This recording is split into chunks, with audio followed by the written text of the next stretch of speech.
नमस्कार दोस्तों, आज मैं आपको रक्षाबंधन पर सुनी जाने वाली गणेश भगवान की कहानी सुनाने जा रही हूँ। प्रेम से बोलिए गणेश भगवान की जय हो। हम भगवान को जिस तरह बुलाते हैं, पूजते हैं, भगवान उसी रूप में अपने भक्तों के पास खींचे चले आते हैं। और ऐसा ही हुआ शांति के परिवार में।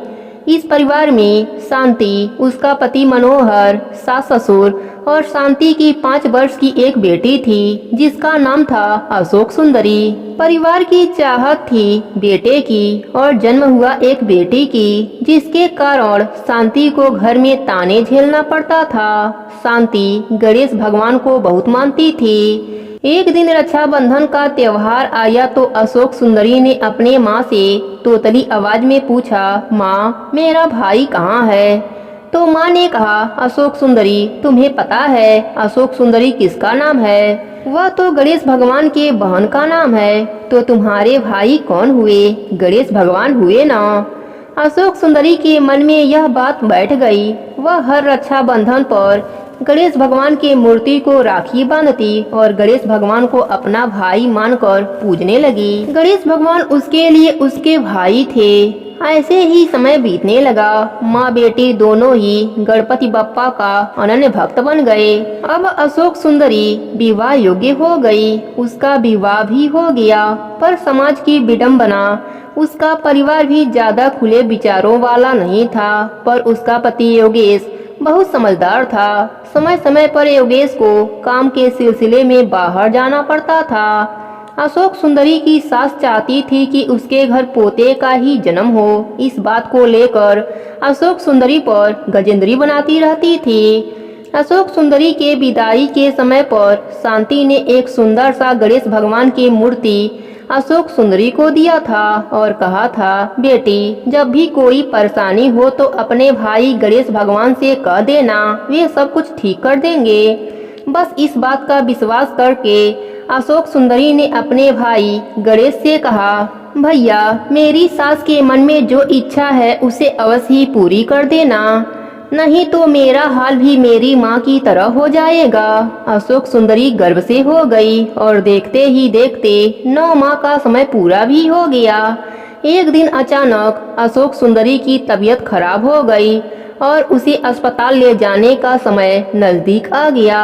संयोगवश उस दिन योगेश घर पर नहीं था। उसकी सास उसे अस्पताल ले गई। वहीं पर अशोक सुंदरी ने एक बच्ची को जन्म दिया। बस अब क्या था, अशोक सुंदरी की सास की उम्मीद पर पानी फिर गया। वह स्वार्थ में इतनी अंधी हो गई कि भगवान का डर भी उसके मन से निकल गया। उधर अशोक सुंदरी मन ही मन गणेश भगवान से कह रही थी, मेरे भैया आपकी भांजी हुई है, आप इसकी रक्षा करना और योगेश को जल्दी से भेज देना। अशोक सुंदरी की सास तो अपने बेटे से आने के पहले ही अपने बहू और अपने पोती के लिए जाल बना चुकी थी। उसने एक अकेले कोठरी में अशोक सुंदरी और उसकी बेटी को लेटा दिया।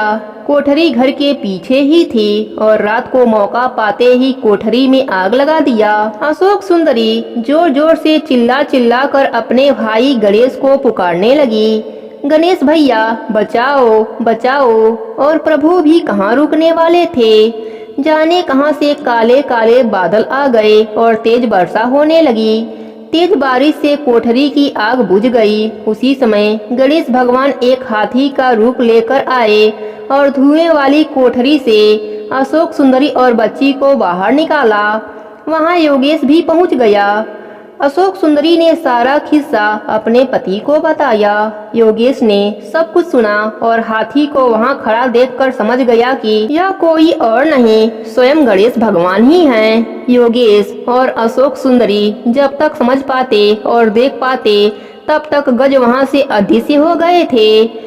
अशोक सुंदरी बोली, आज मेरे भैया सिर्फ मेरे लिए आए थे, मैं धन्य हो गई। उधर अशोक सुंदरी के सास के शरीर में पूरे फफोले पड़ गए। उसे गणेश भगवान के क्रोध का सामना करना पड़ा। इधर अशोक सुंदरी और योगेश अपने बच्ची को लेकर कहीं दूर रहने चले गए और पूरा जीवन गणेश भगवान के भक्ति में समर्पित कर दिया। दोस्तों, जो कोई भगवान से रिश्ता जोड़ता है, प्रभु उसका साथ कभी नहीं छोड़ते और हमेशा उसका साथ देने आ जाते हैं। प्रेम से बोलिए गणेश भगवान की जय हो।